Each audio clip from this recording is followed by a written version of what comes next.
So முகப்புரை அப்படின்னு பார்க்கும்போது இந்திய அரசியலமைப்பில் வந்து ஒரு அறிமுகம் செய்து வைக்கக்கூடிய ஒரு பகுதியாக தான் இதை நம்ம பார்க்குறோம். எந்த புக்ஸை எடுத்துக்கிட்டாலுமே எல்லாத்துக்குமே ஒரு இண்டெக்ஸ் அப்படிங்கிறது இருக்கும். ஸோ அதே மாதிரி இந்திய அரசியலமைப்புக்கு ஒரு இண்டெக்ஸாக இந்த முகப்புரை அப்படிங்கிறது இருக்குது. முகப்புரை வந்து என்ன சொல்லுவாங்க அப்படின்னா சுருக்கம் அல்லது சாராம்சம்னு சொல்லுவாங்க. ஓகேவா? ஹிண்ட் என்ன சொல்ல வருது, இந்தியாவுடைய அரசியலமைப்பு வந்து எப்படிப்பட்ட ஒரு அரசியலமைப்பு, அடிப்படை உரிமை எப்படி வழங்கப்படுகிறது, எல்லாத்தையுமே ஒரு ஒன் பேராகிராஃபில் வந்து அது தெளிவுபடுத்துது. ஓகேவா? ரைட். அப்போ இந்த இந்திய அரசியலமைப்பு அப்படிங்கிற ஒரு கான்செப்ட் அப்படிங்கிறது நம்ம முதல்ல ஃபாலோ பண்ணது வந்து அமெரிக்காவுடைய அரசியலமைப்பு. ஸோ அவங்க தான் இந்த முகப்புரை அப்படிங்கிற ஒரு பகுதியை வந்து அவங்களுடைய அரசியலமைப்பில் அவங்க ஃபாலோ பண்ணிகிட்டு இருந்தாங்க. ஸோ அங்கேருந்து தான் நாம் என்ன பண்ணோம் அப்படின்னா நாம் எடுத்துக்கிட்டோம். அப்போ இதை வந்து கால்கிவாலாலாம் என்ன சொல்கிறார் அப்படின்னா அடையாள அட்டை அப்படின்னு சொல்கிறார். நிறையா பேர் நிறைய விதமாக சொல்லியிருப்பாங்க. ஸோ அதை நம்ம பின்னாடி பார்க்கலாம். இப்போ ஒரு முகப்புரை அப்படிங்கிறது வந்து என்னங்கிறது நீங்கள் ஃபஸ்ட்டு தெரிஞ்சுக்கிறீங்க. அப்போது நமக்கான முகப்புரை அப்படிங்கிறது எந்த தீர்மானத்தின் அடிப்படையில் உருவாக்கப்பட்டது அப்படின்னா கடந்த வகுப்பிலே பார்த்துருப்போம்.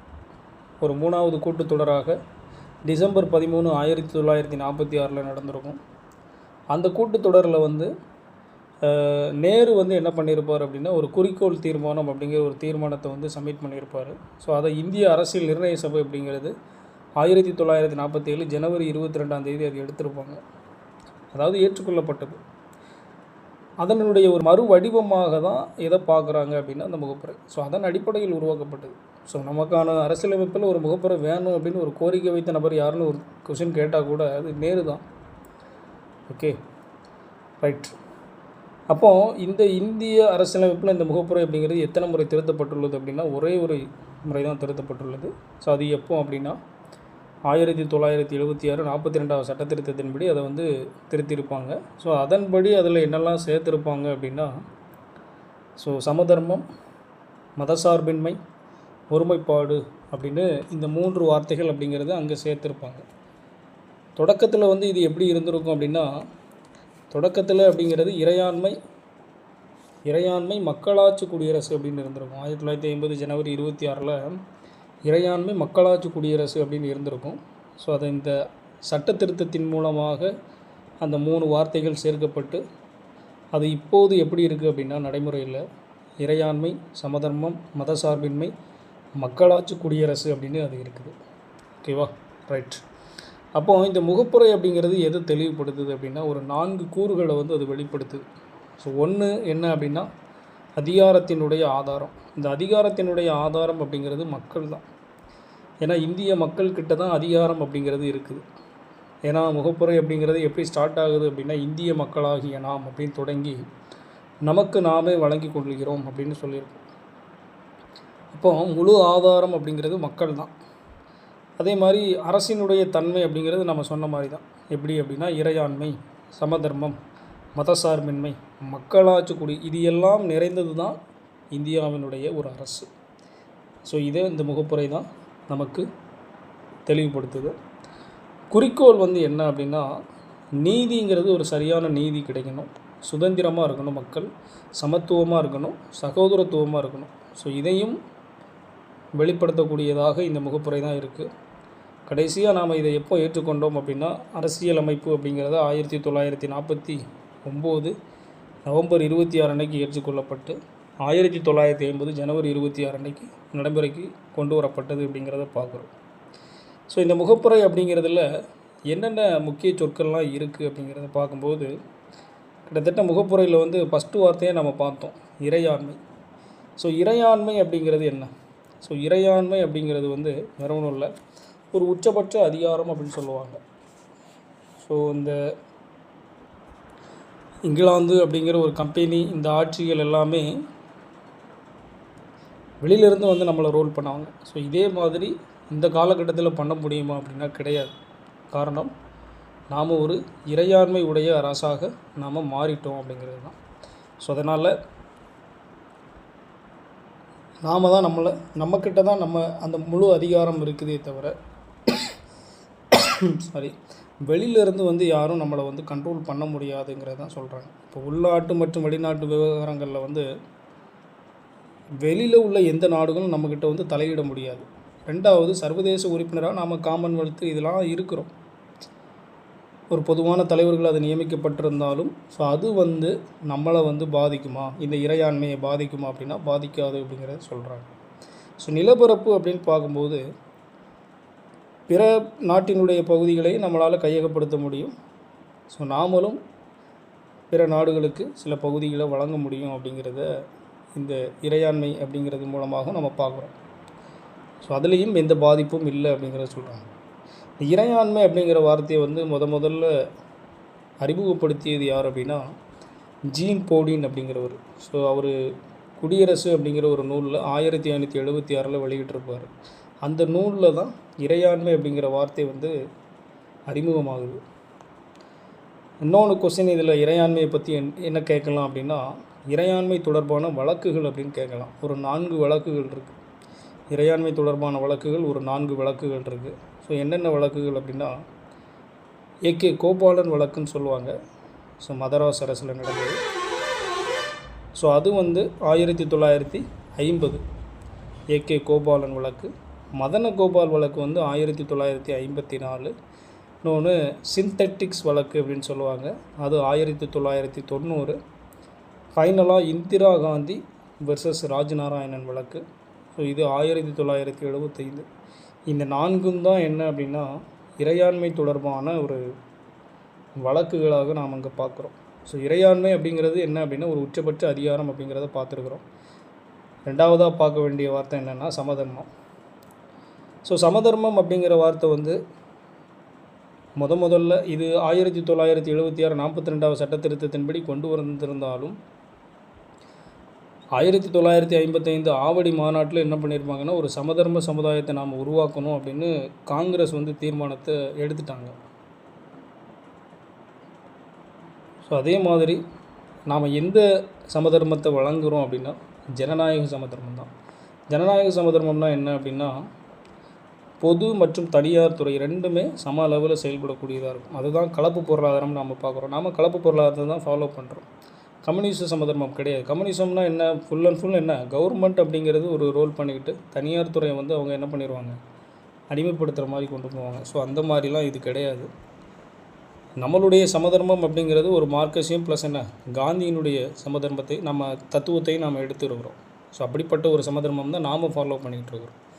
ஆனால் இதை வந்து அந்த எல்பிஜி அப்படின்னு 1991 கொண்டு வந்திருப்பாங்க, புதிய பொருளாதார கொள்கை அப்படிங்கிற. அது நம்மளை வந்து இந்த சமதர்மத்தை பாதிச்சுதா அப்படின்னா கண்டிப்பாக பாதிச்சுது அப்படிங்கிறதான் சொல்கிறாங்க. ஏன்னா ஒரு மக்கள் நல அரசு அப்படிங்கிறது அங்கே இல்லை, முதலாளித்துவ அரசு அப்படிங்கிறது அங்கே உருவாக ஆரம்பிச்சிட்டு. ஸோ அதனால் இந்த சமதர்மம் அப்படிங்கிறது அங்கே பாதிக்கப்பட்டது எல்பிஜி வந்ததுனால அப்படிங்கிறத பார்க்குறோம்.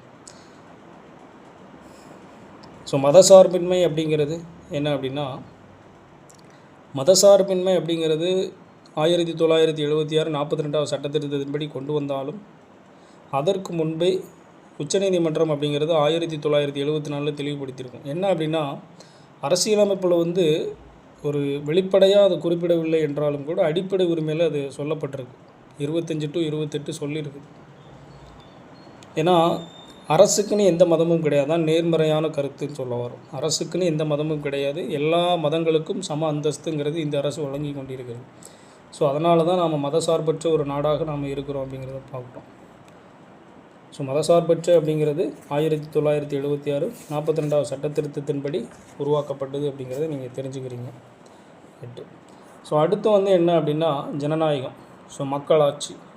இந்த மக்களாட்சி அப்படின்னு பார்க்கும்போது முதல்ல இந்த மக்களாட்சி அப்படிங்கிற ஒரு வார்த்தையை வந்து உருவாக்குனது வந்து யார் அப்படின்னா 2500 ஆண்டுகளுக்கு முன்பு ஹெரட்டோட்டஸ் அப்படிங்கிறவர் தான் என்ன பண்ணியிருப்பார் அப்படின்னா உருவாக்கியிருப்பார். ஸோ டெமோக்ரஸி அப்படிங்கிறது ஒரு கிரேக்கு சொல் வார்த்தை. டெமோக்ரஸி அப்படின்னா டெமாஸ் அப்படின்னா என்ன சொல்லுவாங்கன்னா மக்கள்னு சொல்லுவாங்க, கிரிட்டியா அப்படின்னா அதிகாரம்னு சொல்லுவாங்க. ஸோ அதுதான் டெமோக்ரஸி, ஒரு கிரேக்கு சொல். நாம் மக்களாட்சி தினம் அப்படிங்கிறது எப்போது இருந்து கொண்டாடப்பட்டு வருகிறது அப்படின்னா 2007 அந்த 2007 செப்டம்பர் 15ஆம் நாள்லேருந்து ஐநா வந்து அதை அனௌன்ஸ்மெண்ட் பண்ணாங்க. ஸோ அதிலிருந்து செப்டம்பர் 15 அப்படிங்கிறது உலக மக்களாட்சி தினமாக 2007 நாம் ஃபாலோ பண்ணிக்கிட்டு இருக்கிறோம். Okay, right. ஏன்னா மக்களாட்சி அப்படிங்கிறது வந்து ஒரு 2 பிரிவாக இருக்குது. நேரடி மக்களாட்சி, மறைமுக மக்களாட்சி அப்படிங்கிறத பார்க்குறோம். ஸோ நேரடி மக்களாட்சி அப்படிங்கிறது வந்து என்ன அப்படின்னா, ஒரு நேரடி மக்களாட்சிங்கிறது முதல்ல எங்கே உருவாச்சு அப்படின்னு ஒரு கொஸ்டின் கேட்டால் கூட அது வந்து ஒரு கிரேக்க நாட்டில் வந்து எத்தன்ஸ் நகர்னு ஒரு நகர் இருக்குது. கிரேக்க நாட்டில் ஒரு எத்தன்ஸ் அப்படிங்கிற ஒரு நகரம். ஸோ அங்கே தான் அந்த நேரடி மக்களாட்சி அப்படிங்கிறது உருவாக்கப்பட்டது. நேரடி மக்களாட்சிங்கிறது ஒரு குறைவான மக்கள் தொகை வந்து எந்த பகுதியில் இருக்கோ அங்கே தான் இதை வந்து நம்ம என்ன பண்ண முடியும், செயல்படுத்த முடியும். உதாரணத்துக்கு இன்றைக்கி நேரடி மக்களாட்சி யார் ஃபாலோ பண்ணிகிட்ருக்குறாங்கன்னா சுவிட்சர்லாந்து ஃபாலோ பண்ணிகிட்ருக்குது. ரைட். ஸோ அதில் வந்து ஒரு 4 விதமான வழிமுறைகள் இருக்குது. பொது வாக்கெடுப்பு, ஸோ அதே மாதிரி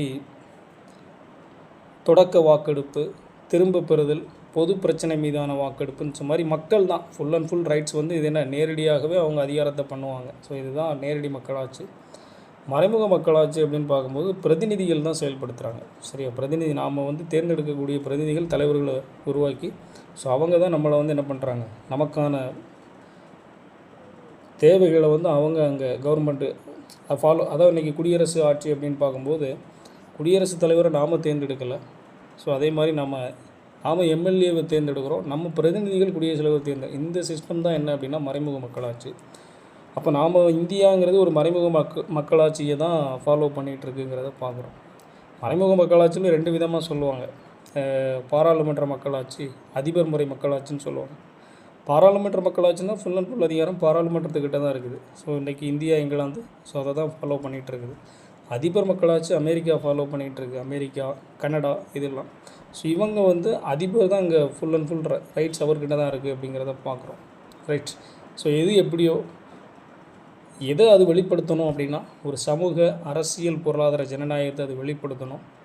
அம்பேத்கர் தான் சொல்லியிருப்பார், மூவர் கூட்டணின்னு சொல்லுவார். அதாவது என்னென்னா சுதந்திரம், சமத்துவம், சகோதரத்துவம், இது ஒன்றுலேருந்து ஒன்று பிரிக்க முடியாத ஒரு நிலை தான் இந்த 3 நிலைகள் அப்படிங்கிறது. ஏன்னா சுதந்திரம் இல்லை அப்படின்னா சமத்துவம், இந்த சுதந்திரம் இல்லாத சமத்துவம் எப்படி இருக்கும் அப்படின்னா உயர்ந்த மனிதர்கள் வந்து தாழ்ந்த மனிதர்களை டாமினேட் பண்ணுற மாதிரி போயிடும். ஸோ அப்படி அது அந்த பழைய காலகட்டத்தில் இருந்த நிலைக்கு போயிடும். சமத்துவம் இல்லாத ஒரு சுதந்திரம் அப்படிங்கிறது அதே தான், மன்னராட்சி அப்படிங்கிறது அதிகமாக போயிடும், டாமினேட் பண்ண ஆரம்பிச்சிருவாங்க. இப்போ சமத்துவம் அப்படிங்கிறது அங்கே இருக்காதுங்கிறத சொல்ல வராங்க. அப்போது 3மே ஒன்றுலேருந்து ஒன்று பிரிக்க முடியாதுங்கிறத அம்பேத்கர் சொல்கிறார். அதுதான் மூவர் கூட்டணி. ரைட். அப்போது அந்த ஜனநாயகம் அப்படிங்கிறத நாம் இங்கே பார்க்குறோம். அடுத்து குடியரசு. ஸோ அதுக்கு முன்னே இந்த ஜனநாயகம் அப்படின்னு பார்க்கும்போது உங்களுக்கு வந்து பெண்களுக்கு வந்து வாக்குரிமை வழங்கிய ஒரு 3 நாடுகள் அப்படின்னு தொடக்க காலத்தில் வழங்கியது. முதல்ல யார் பெண்களுக்கு வந்து அந்த வாக்குரிமை அப்படிங்கிறது எந்த நாடு வழங்கிச்சு அப்படின்னா நியூசிலாந்து தான் வழங்குச்சு 1893. அதுக்கப்புறமா பிரிட்டன் வந்து 1918, அமெரிக்கா வந்து 1920. ஸ்கூல் புக்கில் இருக்குது, ஜஸ்ட்டு தெரிஞ்சுக்கோங்க. ஸோ அடுத்து குடியரசு அப்படிங்கிறது, குடியரசை பொறுத்தளவில் இந்திய அரசு அப்படிங்கிறது இந்தியாவுடைய குடியரசின் சிறப்புகள் என்ன அப்படின்னா குடியரசுத் தலைவர் அப்படிங்கிறவர் வந்து எந்த குடும்பத்தையும் சார்ந்தவர் கிடையாது. இவருக்குன்னு ஒரு சில குறிப்பிட்ட பொறுப்புகளும் பணிகளும் ஒதுக்கப்பட்டிருக்கு. ரைட்டு. அப்போ குடியரசு அப்படிங்கிறது ஒரு ஜனநாயக அரசியலில் வந்து 2 இருக்குது, முடியாட்சி, குடியாட்சி அப்படின்னு சொல்லுவாங்க. முடியாட்சி அப்படிங்கிறது இன்றைக்கி இங்கிலாந்து ஃபாலோ பண்ணிகிட்டு இருக்கிறாங்க. முடியாட்சியில் வந்து என்ன அப்படின்னா பரம்பரையாக அவங்களுடைய வாரிசு அப்படிங்கிறது இருக்கும். குடியாட்சி அப்படிங்கிறது கிடையாது. இங்கே முழுக்க தேர்ந்தெடுக்கப்பட்ட பிரதிநிதிகள் மூலமாக அது உருவாக்கப்படுகிறார், மறைமுக தேர்தல் மூலமாக. அதை தான் நாம் ஃபாலோ பண்ணிக்கிட்டு இருக்கிறோம்.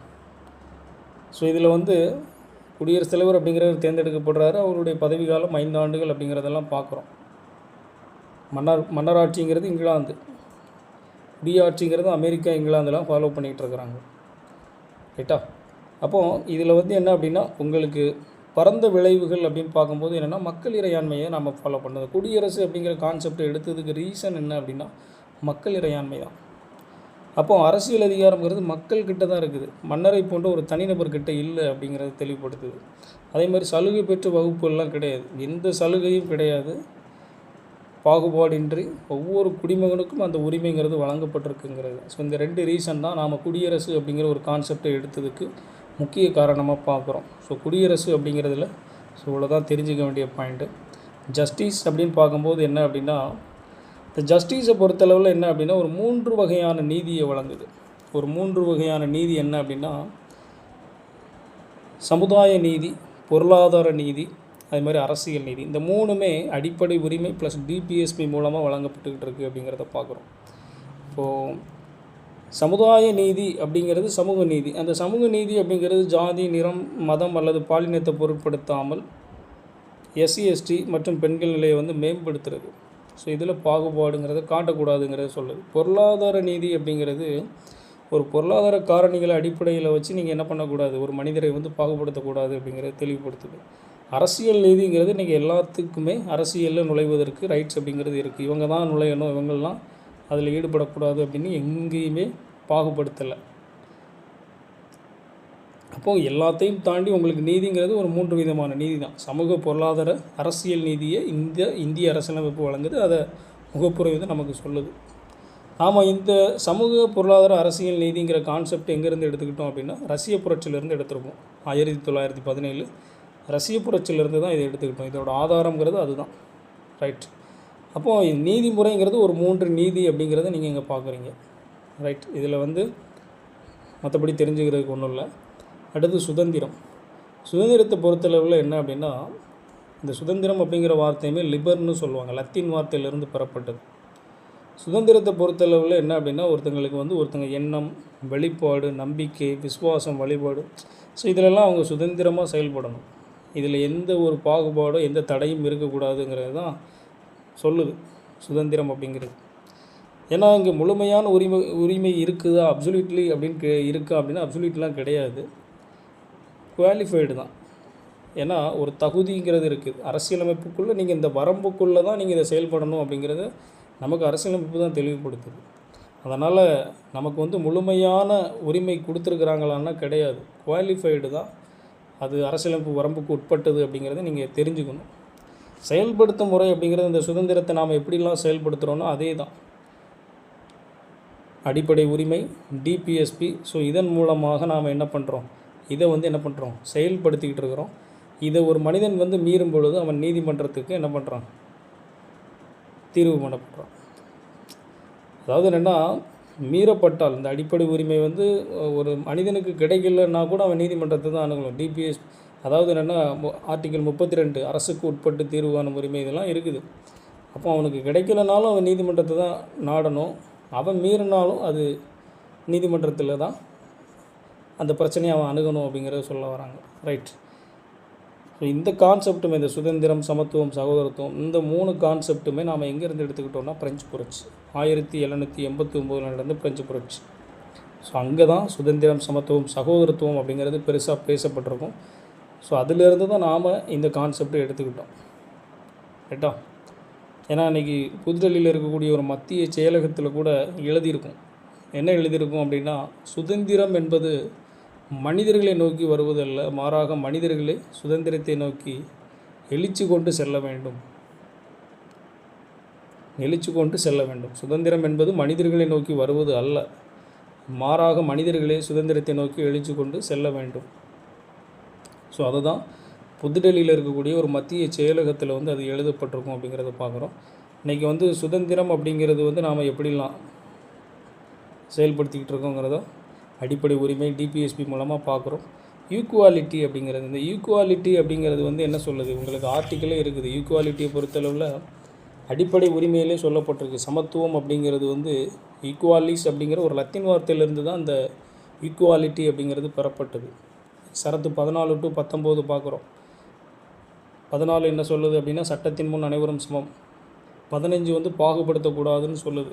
16 வந்து பொது வேலை வாய்ப்புகளில் சம வாய்ப்பு கொடுக்கணுங்கிறது சொல்லுது. 17 தீண்டாமை ஒழிப்பு. 18 பட்டங்கள் ஒழிப்பு. ஸோ இது எல்லாமே என்ன அப்படின்னா ஒரு சமத்துவ உரிமையை சொல்லுது அடிப்படை உரிமையில். அரசியல் சமத்துவம் அப்படின்னு பார்க்கும்போது 325. அதாவது என்ன அப்படின்னா, ஜாதி, மதம், இனம், இந்த பாலின அடிப்படையில் எவரும் வாக்காளர் பட்டியலை வந்து பாகுபடுத்தி ஸோ அவங்க வந்து இடம்பெறாமலாம் இருந்துட முடியாது. 18 வயசு நிரம்பி இருந்தால் அவங்க என்ன பண்ணணும், வாக்காளர் பட்டியலில் இடம்பெறணும். 326 மக்களவை அல்லது மாநில சட்டமன்ற தேர்தலுக்கு வயது வந்தோர் வாக்குரிமை, இந்த ரைட்ஸ் அப்படிங்கிறது. அப்போ 325 வாக்காளர் பட்டியலில் இடம்பெறணும். 326 18 வயது நிரம்பிய அனைவருமே வாக்களிக்கக்கூடிய உரிமைங்கிறது இருக்குது. ஸோ இதுதான் அரசியல் சமத்துவத்தை வெளிப்படுத்துது. பொருளாதார சமத்துவம் அப்படின்னு பார்க்கும்போது 39 டிபிஎஸ்பியில் நாம் பார்க்குறோம். சம வேலை வாய்ப்பு, சம ஊதியம் அப்படிங்கிறது, ஆண் பெண் பாகுபாடு இருக்கக்கூடாதுங்கிறதை தெளிவுபடுத்துது. அப்போது சமத்துவம் அப்படிங்கிறது இதன் மூலமாக வெளிப்படுத்தப்படுகிறது அப்படிங்கிறத பார்க்குறோம். ரைட்டா? ஆக்சுவலாக அந்த சமத்துவம் என்ற சொல்ல வந்து முதல்ல பயன்படுத்தியவர் யார் அப்படின்னா ராபர்ட் ஓவன் அப்படின்னு சொல்லுவாங்க. ராபர்ட் ஓவன் அப்படின்னு சொல்லுவாங்க. கூட்டுறவு இயக்கத்தின் தந்தை அப்படின்னு அழைக்கப்படக்கூடிய ஒரு நபர் தான் யார்? இந்த ராபர்ட் ஓவன். ஸோ அவர் தான் முதல்ல இந்த வார்த்தையை வந்து பயன்படுத்துகிறாரு. அரசியல் இலக்கணம் அப்படிங்கிற ஒரு நூல் வந்து ஹெச்ஜே லாஸ்கி அப்படிங்கிறவர் எழுதியிருப்பார். அதில் வந்து இந்த சமத்துவத்தை பற்றி அவர் கொஞ்சம் ப்ரீஃபாக பேசியிருப்பார். Okay, right. அப்போ பயன்படுத்தியது அப்படிங்கிறது ராபர்ட் ஓவன். அதை அவரோட நூலில் வந்து கொஞ்சம் டெஃபினேஷன் அதிகமாக கொடுத்தது யார் அப்படின்னா ஹெச்ஜே லாஸ்கி அப்படிங்கிறவர் அரசியல் இலக்கணம் அப்படிங்கிற ஒரு நூலில் அவர் சொல்லியிருப்பார். ஓகேவா? ரைட். இந்த பொருளாதார சமத்துவமின்மையை வந்து எதிர்த்து ஒரு புரட்சி நடந்துச்சு. பொருளாதார சமத்துவமின்மையை வந்து எதிர்த்து ஒரு நாட்டில் வந்து புரட்சி அப்படிங்கிறது நடந்துச்சு. எந்த நாடு அப்படின்னா துனிசியா அப்படிங்கிற ஒரு நாடு. துனிசியாவில் ஒரு மல்லிகை புரட்சி அப்படின்னு சொல்லுவாங்க. பொருளாதார சமத்துவமின்மையை எதிர்த்து ஒரு புரட்சி நடந்த நாடு எது அப்படின்னா துனிசியாவில் மல்லிகை புரட்சி அப்படிங்கிறது நடந்துச்சு அப்படிங்கிறத பார்க்குறோம். ரைட்டு. சகோதரத்துவத்தை பொறுத்தளவில் எல்லாருமே ஒரு சகோதரர், அனைவரும் உடன் பிறந்தவர்கள் அப்படிங்கிற ஒரு கான்செப்டை கொண்டு வரணும். யாரையும் தாழ்வாக பார்க்கக்கூடாது. இதுதான் அந்த சகோதரத்துவத்தினுடைய முக்கிய குறிக்கோள்களாக இருக்குது. ஒற்றை குடியுரிமை அதனால தான் வழங்கப்படும். ஒரே தேசத்தை சேர்ந்தவர்கள், அப்போ உடன் பிறந்தவர்கள் அப்படிங்கிற ஒரு கான்செப்டை எடுத்துகிட்டு வரணுங்கிறது தான். ஸோ அடிப்படை கடமைகளையும் அதை பற்றி தெளிவுபடுத்துது. ஸோ தனி மனித கண்ணியம் அப்படின்னா என்னென்னா, ஒவ்வொரு தனி மனிதனும் அவனுடைய ஆளுமைங்கிறது புனிதமானது அப்படிங்கிறத யார் சொல்லியிருப்பா? கேஎம் முன்சின்னு சொல்லியிருப்பா. ஒவ்வொரு தனி மனிதனுடைய ஆளுமை அப்படிங்கிறது புனிதமானது அப்படின்னு யார் சொல்லியிருப்பா? கேஎம் முன்சி. அப்போ தனி மனித கண்ணியமும் நமக்கு தேவைப்படுகிறது அப்படிங்கிறத பார்க்குறோம்.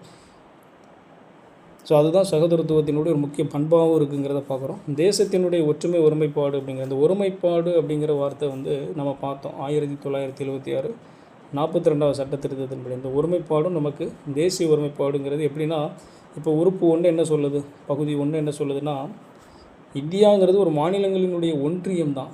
எல்லாம் ஒன்று சேர்ந்தது தான் இந்தியா. மாநிலங்கள் எல்லாம் ஒன்று சேர்ந்தது தான் இந்தியாவை தவிர. ஸோ அதுதான் பகுதி 1ங்கிறது அதுதான் சொல்லுது. ஏன்னா இதில் என்ன கான்செப்ட் அப்படின்னா, உங்களுக்கு இந்தியாங்கிறது ஒரு மத்திய அரசு பிரிக்க முடியாத ஒரு மத்திய அரசையும் பிரிக்கக்கூடிய ஒரு மாநில அரசையும் உடையது. ஆனால் பகுதி 1 என்ன சொல்லுது அப்படின்னா, மாநிலங்களினுடைய ஒன்றியம் தான் இந்தியா அப்படிங்கிறத தெளிவுபடுத்துப்போம். இது எல்லாமே ஒரு சகோதரத்துவத்தினுடைய ஒரு முக்கிய பண்புகளாக நாம் அங்கே பார்க்குறோம். ரைட். ஸோ அதுக்கப்புறமா இந்த முகப்புரையை வந்து ஒவ்வொருத்தங்களும் ஒவ்வொரு விதமாக சொல்லியிருப்பாங்க. ஓகே, அல்லாடி கிருஷ்ணசாமி ஐயர் என்ன சொல்லியிருப்பார் அப்படின்னா, இது அரசியலமைப்பினுடைய நாம் வந்து ஒரு நீண்ட காலமாக நினைத்து கொண்டிருந்த ஒரு கனவு, ஒரு நீண்டகால கனவு அப்படின்னு சொல்லியிருப்பார். முகப்புரை வந்து ஒரு நீண்டகால கனவு அப்படின்னு யார் சொல்லியிருப்பா அப்படின்னா அல்லாடி கிருஷ்ணசாமி ஐயர் அப்படிங்கிறவர் சொல்லியிருப்பார். ஸோ அதுக்கப்புறமா கேஎம் முன்சி என்ன சொல்கிறார் அப்படின்னா, இது வந்து ஒரு ஜாதகம் அப்படின்னு சொல்கிறார். அரசியலமைப்பினுடைய ஜாதகம் எது அப்படின்னா அந்த முகப்புரை தான் அப்படிங்கிறத கேஎம் முன்சி வந்து நமக்கு தெளிவுபடுத்துகிறாரு. ஸோ அதுக்கப்புறமா தாகூர்தாஸ் பார்க்காவாங்கிறவர் தான் என்ன பண்ணியிருப்பார், நிறையா சொல்லியிருப்பார். என்ன சொல்லியிருப்பார் அப்படின்னா, அதாவது இது வந்து ஒரு வழிகாட்டின்னு சொல்லியிருப்பார், சொற்களஞ்சியம்னு சொல்லியிருப்பார், ஊன்றுகோல்னு சொல்லியிருப்பார், அணிகலன்னு சொல்லியிருப்பார். ஸோ அதே மாதிரி ஆன்மான்னு சொல்லியிருப்பார், திறவுகோல்னு சொல்லியிருப்பார், ஒரு பதிக்கப்பட்ட ஒரு ரத்தினம் அப்படின்னு சொல்லியிருப்பார். அதே மாதிரி ஒரு அளவிடுவதற்கான ஒரு சரியான அளவுகோல் அப்படின்னு இந்த மாதிரி நிறையா ஸ்டேட்மெண்ட்டு முகப்புரையை பார்த்து சொன்னவர் தான் யார் அப்படின்னா, புகழுரைகள் சொன்னது யார் அப்படின்னா அது தாகூர்தாஸ் பார்க்காவாக தான் சாரும். ஸோ இதுக்கப்புறமா எர்னஸ்ட் பார்க்கனர் அப்படிங்கிறவர், இந்த எர்னஸ்ட் பார்க்கர் அப்படிங்கிறவர் என்ன சொல்லியிருப்பார் அப்படின்னா, கீ நோட்டுன்னு சொல்லியிருப்பார், ஒரு முக்கிய குறிப்பு அப்படின்னு சொல்லியிருப்பார். முகப்புரை வந்து ஒரு கீ நோட்டுன்னு சொன்னது வந்து யார் அப்படின்னா எர்னஸ்ட் பார்க்கர் அப்படிங்கிறவர் தான் ஒரு கீ நோட் அப்படின்னு சொல்லியிருப்பார். ஸோ அதே மாதிரி இதயத்துல்லா அப்படிங்கிறவர் என்ன சொல்லியிருப்பாருன்னா, அமெரிக்காவினுடைய அரசியலமைப்பை விட இது வந்து ஒரு சிறந்த அரசியலமைப்பு அப்படிங்கிறத டிஃப்ரென்ஸ் பண்ணி காமிச்சது யார் அப்படின்னா இந்த ஹிதயத்துல்லா அப்படிங்கிறவர் நீதிபதியாக இருந்தவர். ஸோ அவர் வந்து ஒரு அமெரிக்க அரசியலமைப்பை கம்பேர் பண்ணி ஒரு ஸ்டேட்மெண்ட் சொல்லியிருப்பார். அதே மாதிரி ஐவர் ஜென்னிங்ஸ் என்ன சொல்லியிருப்பாருன்னா, இது வந்து ஒரு வழக்குகளின் சொர்க்கம் அப்படின்னு சொல்லியிருப்பார். வழக்குகளின் சொர்க்கம் அப்படின்னு முகப்புரை சொன்னது யாருன்னு ஐவர் ஜெனிங்ஸ் சொல்லியிருப்பார். வழக்குகளின் சொர்க்கம் அப்படின்னு சொன்னது யார்? ஐவர் ஜெனிங்ஸ் தான் சொல்லியிருப்பாருங்கிறத பார்க்குறோம். ஸோ இதெல்லாம் முக்கியமான புகழுரைகள் அப்படிங்கிறத பார்க்குறோம். ஸோ அடுத்து வந்து என்ன அப்படின்னா, ஸோ எல்லாத்தையும் தாண்டி ஒரு இண்டெக்ஸ்னு நம்ம சொன்னோம். ஆனால் இது கண்டிப்பாக வேணுமா? இது அரசியலமைப்பினுடைய ஒரு பகுதி தானா? ஏன்னா இதுக்குன்னு ஒரு பகுதி கிடையாது, ஆர்டிக்கிள் கிடையாது. ஸோ அதனால் இது ஒரு முக்கியமான பார்ட்டா அப்படின்னு ஒரு கொஸ்டின் அப்படிங்கிறது எல்லாத்துக்குமே எழுகிறது. அப்படி ஒரு கேள்வி எழும்போது தான் என்ன அப்படின்னா, அதுக்கான நிறையா தீர்ப்புகள் அப்படிங்கிறது உச்சநீதிமன்றத்தில் வழங்கப்படுது. முதல் கேஸாக நாம் எதை பார்க்குறோம் அப்படின்னா, இந்த வகுப்பறை சார்ந்த முக்கியமான ஒரு 4 கேஸ் இருக்குது.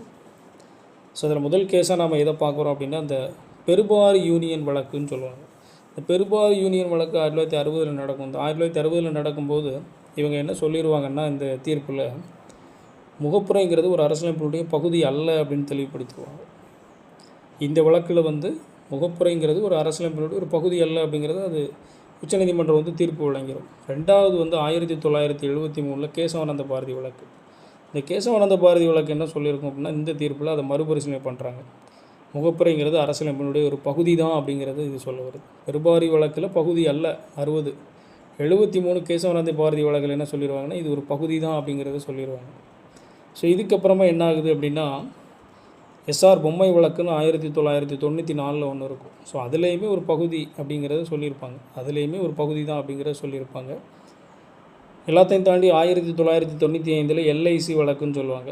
இந்த எல்ஐசி வழக்கில் வந்து என்ன பண்ணியிருப்பாங்க அப்படின்னா, ஒரு பகுதிங்கிறத தாண்டி கூடுதலாக என்ன பாயிண்ட் சொல்லியிருப்பாங்க அப்படின்னா, ஒரு ஒருங்கிணைந்த பகுதி. ஒரு ஒருங்கிணைந்த பகுதி அப்படின்னு முகப்புரையை சொன்ன வழக்கு எந்த வழக்குன்னு கேட்டாங்கன்னா, அது பெருபாரி யூனியன் வழக்கு. சரி, நம்ம எல்ஐசி வழக்குன்னு சொல்லுவாங்க. பெருபாரி வழக்கு ஒரு பகுதி அல்ல, அது மட்டும்தான் ஒரு பகுதி அல்லன்னு சொல்லியிருக்கும். அடுத்து வந்த 3 கேஸ் அப்படிங்கிறது ஒரு பகுதி தான் அப்படிங்கிறது அது சொல்லுது. எல்ஐசி வழக்கு அப்படிங்கிறது என்ன சொல்லணும், ஒருங்கிணைந்த பகுதி அப்படிங்கிறது அது சொல்லுது. ரைட்.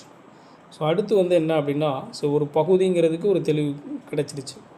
அதே மாதிரி இதை திருத்த முடியுமா அப்படிங்கிற ஒரு கொஸ்டினுக்குமே ஃபஸ்ட்டு என்ன சொல்லிடுவாங்க அப்படின்னா, இதை வந்து திருத்த முடியாது அப்படிங்கிறத பெருபாரி வழக்குங்கிறத சொல்லிடும்.